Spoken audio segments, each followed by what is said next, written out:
Assalomu alaykum. Men Jahongir Muhammad. Ma'lumki, tariximizda biz bilmagan voqealar nihoyatda ko'p. Yozilmagan sahifalar nihoyatda ko'p. Sirli voqealar, o'yinlar, tarixning girdoblari.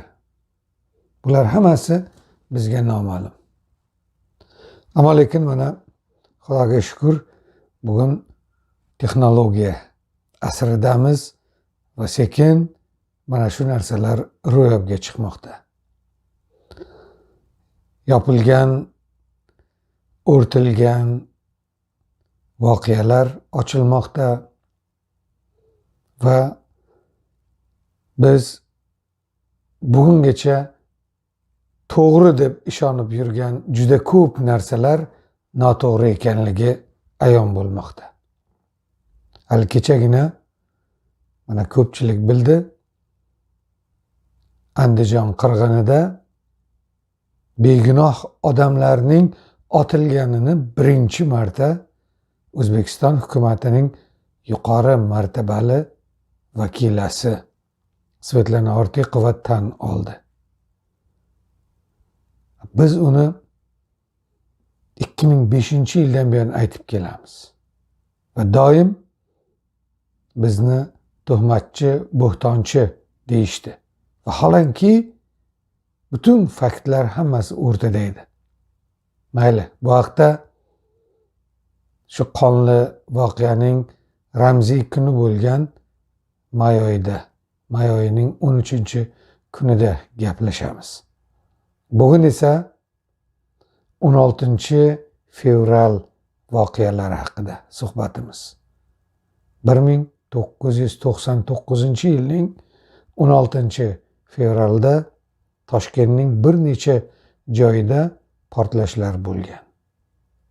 20 ga yaqin odam hayotini yo'qotgan.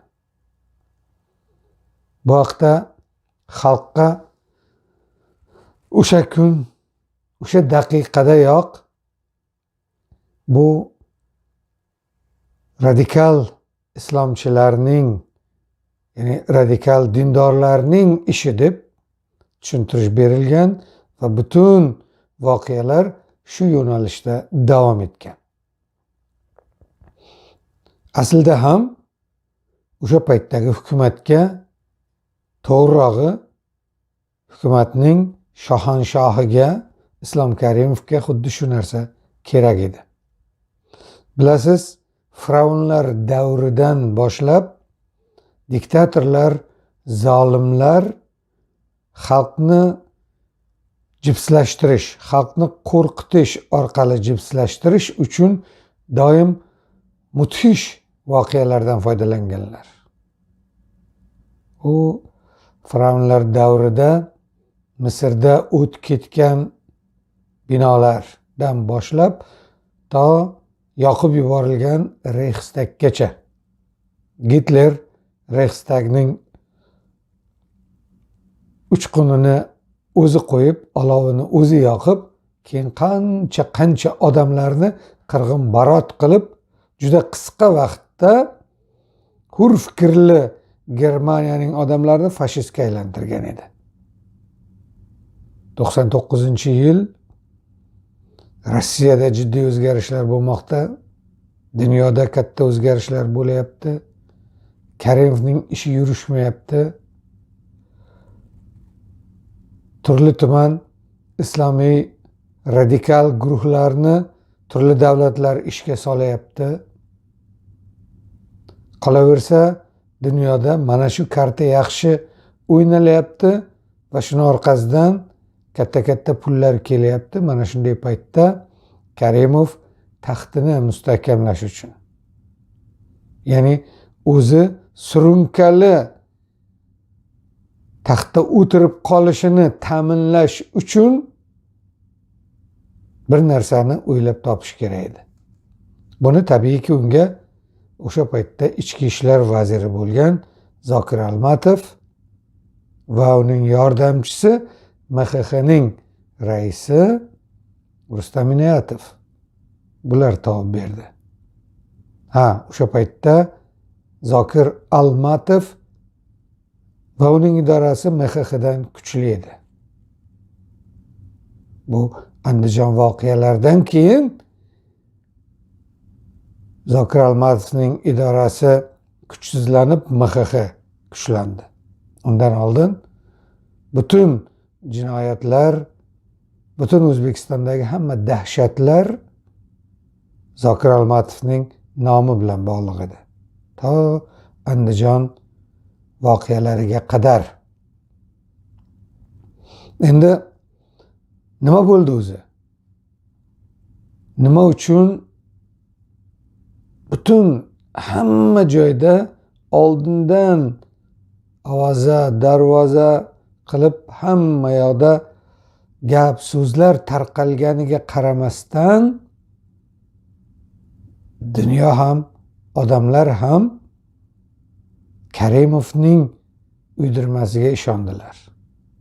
Aslida 99-yil voqealarining 3-i 1994ga borib taqaladi. 1994da Toshkent aeroportidan mashhur imom Abduvali Qori o'g'irlab ketiladi. U Moskvadagi bir xalqaro yig'inga boraman deb o'zida yonida shogirdlari bilan Toshkent aeroportidan samolyotga chiqadi, ammo lekin Moskvada samolyotdan tushmaydi. Aeroportni o'zida buni o'g'irlab ketishadi. Butun dunyoda jar solindi. Uning farzandlari, shogirdlari, boshqalar xalqaro radiolarda, xalqaro matbuotda nihoyatda ko'p yozildi, ammo lekin O'zbekiston hukumati xuddi hech narsa bo'lmagandek Karimov betini bo'zraytirib o'tiraverdi. Mana shu paytda Abduvali Qorining shogirdlari ko'p harakat qilishganki, ustozimizning izini topamiz. U qayerda, qaysi qamoqxonada? Har turli informatsiyalar ularga kelib turgan. Kimdir aytgan Toshturmada, kimdir aytgan bu MXXning yerto'lasida, kimdir aytgan bir paytlarning ichki ishlar vaziri Haydar Yahyoyev qurib ketgan zindonda. Ichki ishlar vazirligining yerto'lasini zindon deyishgan. Ana o'sha yerda. Mana shundan keyin Abduvali Qorining shogirdlari qidiruvga tushganlar. Har yoqdan surishtirgan, boshqa qilgan. Buni Almatov bilib qolgan.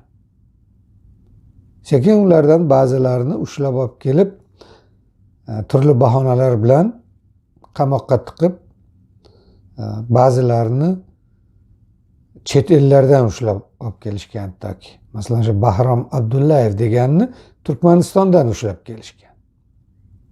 U MXXning yerto'lasida o'tirgan, gohida Ichki ishlar vazirligida, gohida bu yoqda juda yaxshi sharoitlar qilib berilgan va u tashqariga informatsiya chiqarib turib, tashqaridagilarni masalan shu paytda mana Murodilla Kaziyev, boshqa degan odamlar nomlari ko'p aylangan. Xullas, tashqaridagilarni boshqargan o'sha yerda turib. Biz ustozimizni qutqazamiz deb. Ammo lekin buni aslida Zokir Almatov bilan Inoyatov boshqarib turgan. Ular juda ham pixini yorgan usta ssenariychilar. Bahrom Abdullayev aytgan, mana shu ustozimiz falon joyda, mana shunday qilsak, uni qutqazamiz deb. Va shu qo'lga tushgan odamlarga, boya dindorlarga, ularning yoniga odam qo'yib aytilganki, qaranglar, mana bir guruh bor, Karimovni o'ldirmoqchi, hokimiyatni olmoqchi. Mana shularga yordam qilamiz degan bir narsa bilan umuman dindorlarni bir joyga to'plashgan. Ya'ni ko'proq radikal qarashdagilarni. Ammo lekin Karimovning ishtahasi juda ham katta bo'lgan. U umuman shu bahonada jamiki muxolifatdan ham qutulib qolmoqchi bo'lgan. Bunga ancha oldindan tayyorgarlik ko'rilgan. Biz o'sha kezda Amerikada yashaymiz. 98-yilning 28-dekabr kuni Ro'zi Nazar degan odam choyga chaqirdi. Ro'zi Nazar Ikkinchi jahon urushida nemislarga asir tushgan va keyin Amerikada turli tuman tashkilotlar ochib, razvedka idoralari bilan ishlagan, keyin harbiy yo'nalishda elchixonalarda ishlagan. Xullas, pensiyaga chiqqandan keyin O'zbekiston mustaqil bo'lgandan keyin O'zbekiston bilan aloqasi juda ham yaxshi bo'lgan. O'g'li bilan Toshkentga borganda Karimovning odamlari kutib olib, Karimov qabul qilib, unga to'n kiygizgan va Amerikada u elchixonaning eng mo'tabar odami edi. Kimning qanday fikri bor, kimning qanday odimi bor, shularni yetkazib turgan va hamma voqealardan voqif bo'ladigan odam edi. U bilan tabiiyki hamma munosabatni yaxshi ushlar edi. Biz kelganimizda ham aytishgan, faqat shu odam sizlarga yordam berishi mumkin. Bu odam juda ham katta bu yerda mavqiga ega degan. Ammo lekin biz unga suyanmaganmiz. Lekin u bizdan go'yoki xabar olish uchun ko'p kelar edi. Choyga chaqirganda ham bordik. Mana keyinchalik ham bizni o'zbeklar, Amerikadagi o'zbeklar yaxshi biladi. Mening u bilan munosabatim juda ham sovuq bo'lgan. Davralarda o'tirsak ham men deyarli gaplashmas edim. Chunki bilar edim, u har bir gapning ustiga bir 10 ta voqeani qo'yib elchixonaga yetkazar edi. Buni bir necha marta men sinab ham ko'rganman. Biror bir to'qima gapni aytsam, 2 kundan keyin uni javobini Toshkentdan eshitganman. U kishi bizni chaqirdi. Borsam Abdurahim Po'latov ham o'sha yerda, Abdumannob Po'latov ham o'sha yerda va Turkiyadan Anvar Oltoyli degan odam kelgan va uni yonida bir ayol. Anvar Oltoyli hozir Turkiyada qamoqda. Anvar Oltoyli bu bir paytlar Karimovning maslahatchisi bo'lgan. Keyin oralari buzildi va 99-yil voqealardan keyin ular yana yaqinlashib, do'stlashib qoldilar. Xullas, o'sha kun o'tirdik, choy ichdik. Anvar Oltoyli bizga aytdiki, maqsadim o'zbek muxolifatini birlashtirish. Men Muhammad Solih bilan ham gaplashib keldim, boshqalar bilan ham gaplashdik. Xullas, muxolifat birlashishi kerak. Men mana shu yo'lda harakat qilyapman dedi. Ro'znazar aytdiki, meni ham fikri zikrim mana shu. Lekin menda shubha turibdi. Xullas, o'sha yerda gap so'z bo'ldi. Biz shubhamizni aytdik. Abdumannob Po'latov rahmatli ularning gapiga ishondi. O'sha yerda Abdurahim Po'latov ham u ham shubha qilib turibdi. Ular hattoki aka-uka janjallashib ham ketdilar. Shu yerda meni shubhamni ko'rgan Anvar Oltoyli meni chetga chaqirib aytdiki, fevralning o'rtasida butun muxolifat hammasi Toshkentga boradi dedi. Hamma qaytadi dedi. Men shu yerdayoq qandaydir bir yomon planlar borligini tushundim. U birozdan keyin Turkiyaga telefon qildi, Muhammad Solih bilan gaplashdi, Abdurahim Po'latovni ikkalasini yarashtirmoqchi bo'ldi. Xullas, ish bo'lmadi. Shunda fevralning o'rtalarida, ya'ni 16-fevralda Toshkentda bu voqealar yuz berganda Amerika ovozida ishlayman. Shu voqea yodimga tushdi. Ha, demak bekor emas ekan. O'shanda Karimov hammani shu portlashlarga bog'lab yo'qotmoqchi bo'lgan. Lekin biz uni yo'liga yurmadik. Biz uni o'yinlarini u paytgacha ham bilar edik. Ungacha ham u nima voqea bo'lsa shu bizni bog'lashga harakat qilgan. Jumladan men o'sha paytda Amerika ovoziga o'tganimdan juda tahlikaga tushgan. Ko'p harakatlar qilgan u yerdan ketkazish uchun. Albatta endi men boyagi juda ham qiziqib qoldim va har kun yoritamiz bu masalani. Toshkentga telefon qilaman, ko'p odamlar bilan intervyular qilamiz. Bizga keyin 2 qismli film keldi. Butun Toshkent voqealarini hammasi olingan va o'sha paytda O'zbekiston radio televideniyasining raisi Abdusaid Kuchimov ssenariysini yozgan film keldi. U filmda qarasak Mamadali Mahmudov Evril Turonni, Muhammad Solihni ukasi Muhammad Bekjonni ham gapirtirgan. Keyin Abdulla Oripov Almatovga qilgan murojaat bor. Haligi yig'inda hey Almatov bularni hammasini boshini sapchak kesib tashlang degan gaplari bor o'sha filmda. Va shu film O'zbekiston televideniyasida bir necha marta namoyish etilgan. Hozir bugun ham tarixda shu film bor. Men o'shalarni hammasini olib juda ko'p tahlillar qildim, ko'p odamlar bilan suhbatlashdim. Ana shu filmda mana keyinchalik shu kadrlar internetga ham chiqdi. O'sha kun butun hokimiyat rahbarlari Vazirlar Mahkamasiga yig'ilyapti majlis va umuman boshqa paytda mashina o'tmaydigan Qizil maydonga, o'sha paytda Qizil maydon Mustaqillik maydoniga bir nechta mashinalar kirib borgan. Ungacha yo'llar chet el delegatsiyasi kelyapti deb to'xtatilgan. Eng qizig'i, majlis boshlanadigan paytda Karimov yo'q. Karimov xonasida o'tiribdi. Qachon u yer portlaydi, undan keyin Karimov keladi.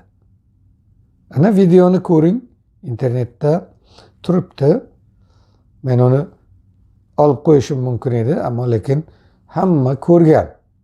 Ana shu yerda O'zbekiston televideniyasida ham darrov hech bunaqangi voqealarni bermaydigan televideniya o'sha zahotiyoq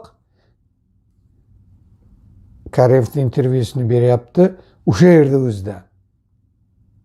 Qarang, bu yerda bir qancha savollar bor.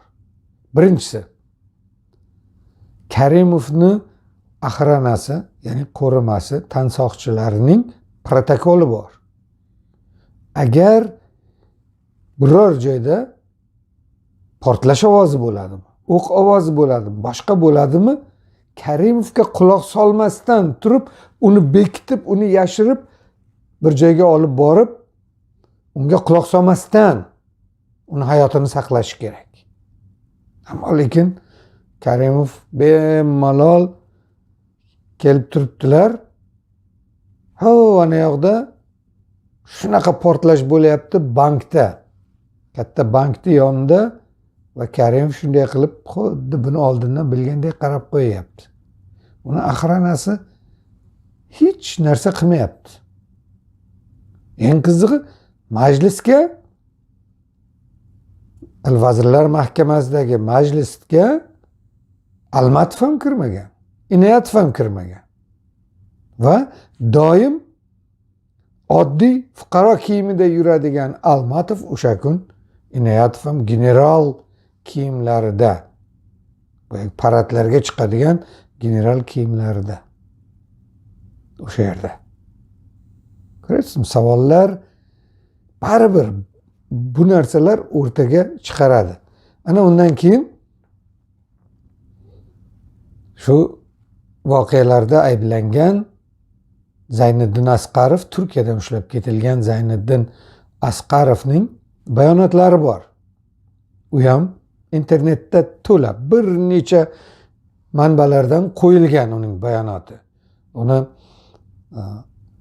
BBC yozgani bor, Ozodlik yozgani bor, Amerika ovozi yozib olganlari bor, bir qancha bayonotlari bor. Va u Xudoni o'rtada qo'yib hammasini aytayaptiki, buni Almatov uyushtirdi, deyapti. Keyinchalik uni ham qamoqda o'ldirib yuborishdi.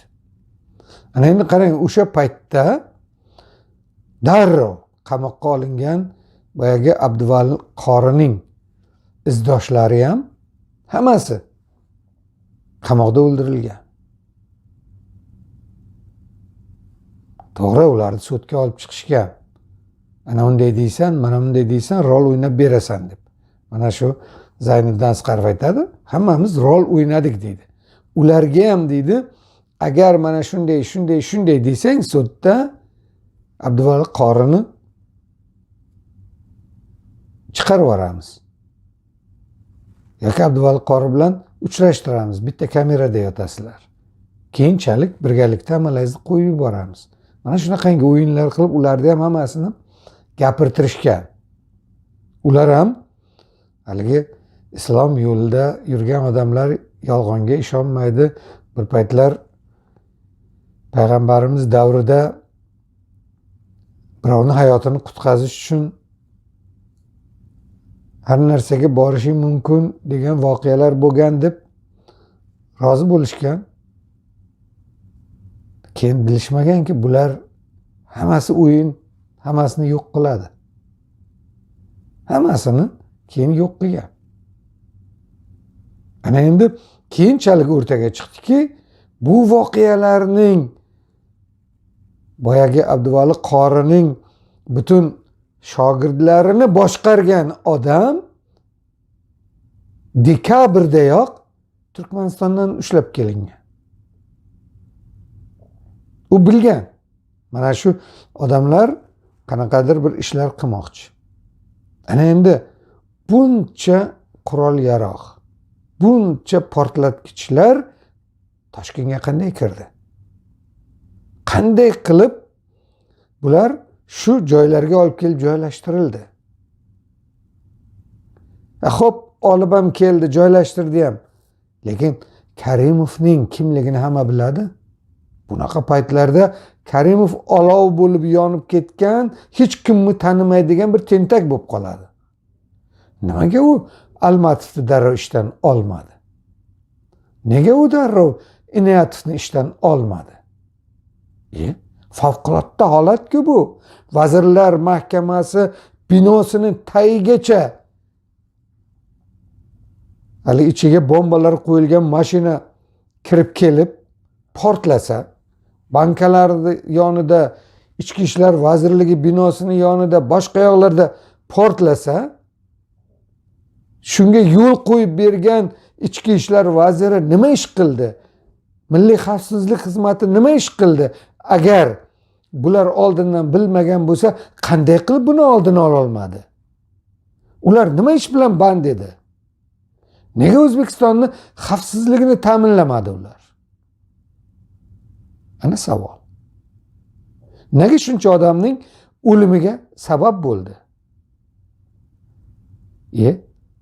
Ichki ishlar vaziri, MXXni boshlig'i agar bu narsa ssenariy bo'lmasa, o'sha kunni o'zi ishdan olinib qamoqqa ketish kerak edi. O'zbekiston mustaqil davlat deyiladi. Mustaqil davlatning markazi, Vazirlar Mahkamasi, hamma yog'i o'ralgan, haligi hamma yog'ida mirshablar turadigan mana shunaqa binogacha kirib kelsa, Toshkentda ichida shunchalik tayyorgarlik ko'rilsa, MXX nima ish qilgan edi? Ichki ishlar vazirligi nima ish qilgan edi? Nega ular ishdan ketmadi? Nega Karimov tentak bo'lib qolmadi?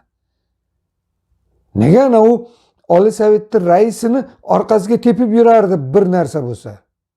Savdo vaziri Mirabror Usmonovni kaltaklar edi. Bosh vazirlarni, boshqa vazirlarni uradigan odam nega bularga indamadi? Ko'ryapsizmi? Bugun endi bu narsalarni gapiradigan odam yo'q o'rtada. Bugun agar biz yangi O'zbekiston deydigan bo'lsak, bular ochilishi kerak. Aybdorlar o'rtaga chiqishi kerak. Kim buni ssenariysini yozdi o'shanda? Qanday bo'ldi bu? Nima uchun mana shunday bir hattoki kelin ssenariy bo'lmasin, shuni deylik radikal o'sha dindorlar uyushtirdi deylik. Shunga yo'l qo'yib bergan odamlar nima uchun Ichki ishlar vazirligini Andijon voqealarigacha boshqardi, MXXni boshqardi va hozirgacha bular hokimiyat tepasida o'tiribdi. Nega bugun ham Ichki ishlar vazirligini boshqaryapti Almatov? Nima uchun bugun ham Inoyatov shunday mavqelarda? Nega ular javob bermaydi? Nega begunoh odamlar o'lib ketdi?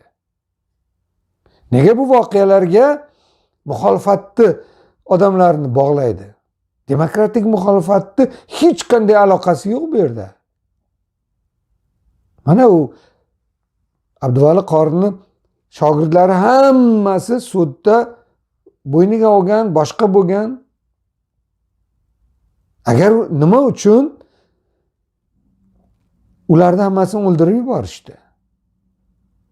Endi bitta yarim boshqa yoqlardan ushlab kelingan, viloyatlardan ushlab kelingan dindorlarni bitta yarimtasini tirik qolganini hozir endi mana afetdik deyapti.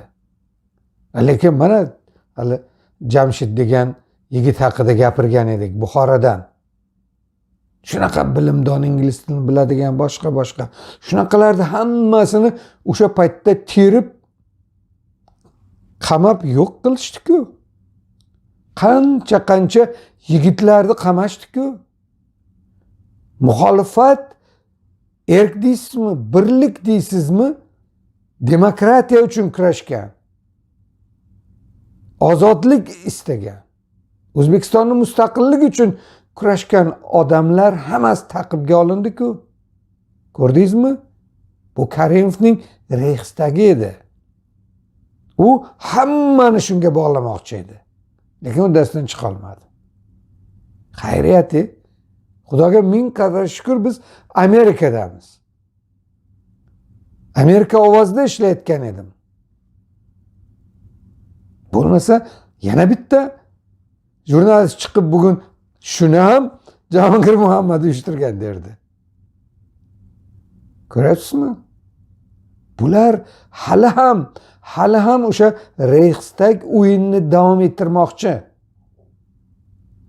Lekin endi bugun bu ishni qila olmaydi. Bugun dunyo boshqa. Bugun mana shu texnologiya asri. Shuning uchun ham 1999 yil 16 fevral voqealarining parda orti ochilishi kerak.